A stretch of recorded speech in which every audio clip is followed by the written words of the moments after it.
Okay guys, here's the screencast for Wednesday the 23rd in Uslc. Today we started with grammar number 3. I guess it's worth mentioning that I posted the video announcements on the classroom stream if you want to take a peek at them. But for grammar 3, we talked that through, submitted those documents, so make sure you get that in ASAP if you haven't already.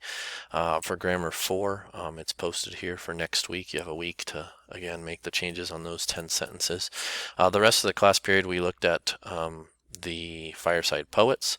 What we were doing here was we were creating a total of one author card, one gigantic author card that was really kind of a combination for the 3 authors.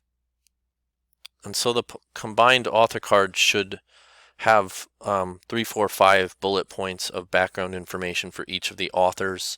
For the major titles, I only really care about the 3 texts that we looked at for today: Thanatopsis, The Cross of Snow, and Old Ironsides.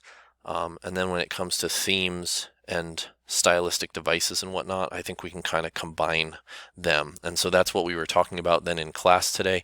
We looked at this Fireside Poets handout, which again has background information on these guys, and then you'll see some information here regarding the poem Thanatopsis, which is a nice, long, and incredible poem that takes up a couple pages. Here's the background on Longfellow. And then we did not have you read this poem here, but The Cross of Snow is located here, and there's some good background on the left.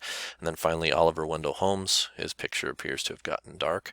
And then down below, we did not read The Chambered Nautilus, but here's some information regarding Old Ironsides as well as the poem. So we talked that through, created those combined author cards. And beyond that, we started then to dissect the poems. We did that using these questions here. In class, we got through Thanatopsis, and then we got through Old Ironsides. And in class, at the start of tomorrow, we will talk about The Cross of Snow. So I'm sorry if you weren't able to enjoy or to join us. This question right here is the big one that we're wrestling with the Fireside Poets. How did they exemplify the notions of looking backward? And that would be stylistically, while also looking forward. That would be thematically.